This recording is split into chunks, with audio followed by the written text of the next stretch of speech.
Well, as uncertainty on the fate of President Jacob Zuma continues, the ANC has convened an emergency National Executive Committee meeting tomorrow to further discuss the issue. Well, for the latest, we have in studio the SABC presidential correspondent, Tshepo Ikaneng. Morning, Tshepo, and thanks for making the time to chat to me. Good morning to you. Thanks very much. All right, a special NEC meeting convened tomorrow. What can we expect to be on the agenda, even though I feel like the country thinks it's an obvious one?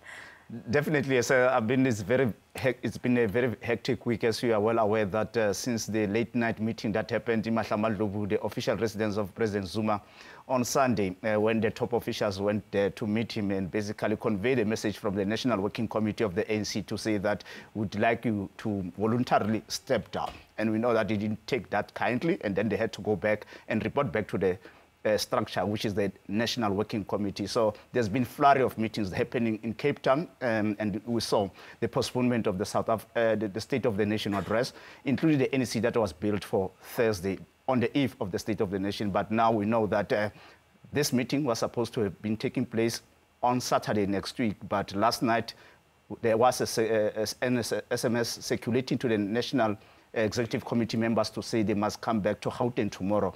Basically, this means that the decision has been taken, and according to the protocols and the rules of the ANC, the national leaders, who are 6, including Sir Ramaphosa, cannot just convey that message to the nation. It has to be endorsed by the National Executive Committee, which is a top decision-making body of the ANC between conferences. So they have to relate that message, and it must be voted on tomorrow. So the decision might be known in the afternoon. Tshepo, what is that decision, do you think, has been taken? Is it the decision to recall the president, or what do you think, or what do you speculate the decision to be?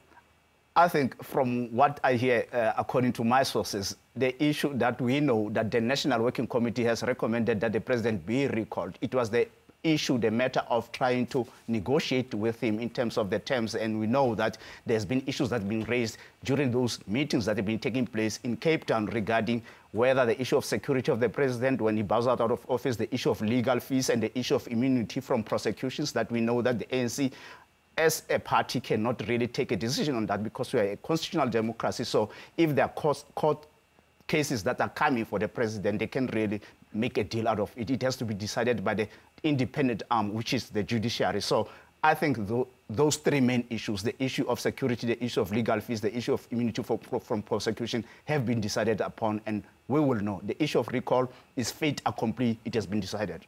Tshepo, looking at towards the end of last year, as the ANC went into its national elective conference, there was a lot of talk around the conference will bring about unity. With this looming, with this decision looming, do you think it will further divide the ANC? Or do you think this decision could see the party potentially become one? It's a difficult moment for the ANC. I mean, we rewind back to 2008 when they recalled former President Thabo Mbeki. We saw what happened. There was a split, there was cope.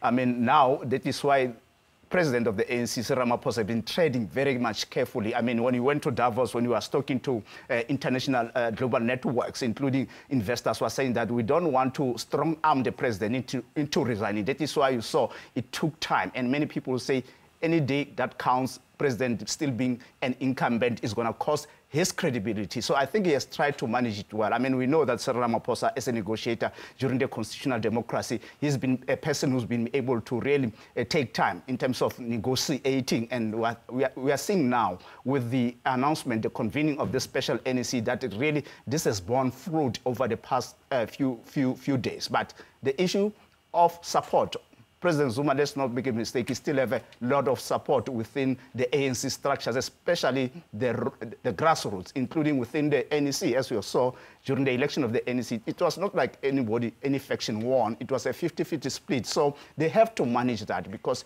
we are less than 15 months before the next general election. So the ANC, the last thing that they want to do is to see another split, intransigency within, and trying to maybe negate what other factions want to do. So they want to really manage this issue, and it's in their interest really to make sure that this goes quietly and in a dignified manner. All right, Tshepo Ikaneng, thank you very much. SABC presidential correspondent speaking to us about that emergency meeting that has been convened by the National Executive Committee.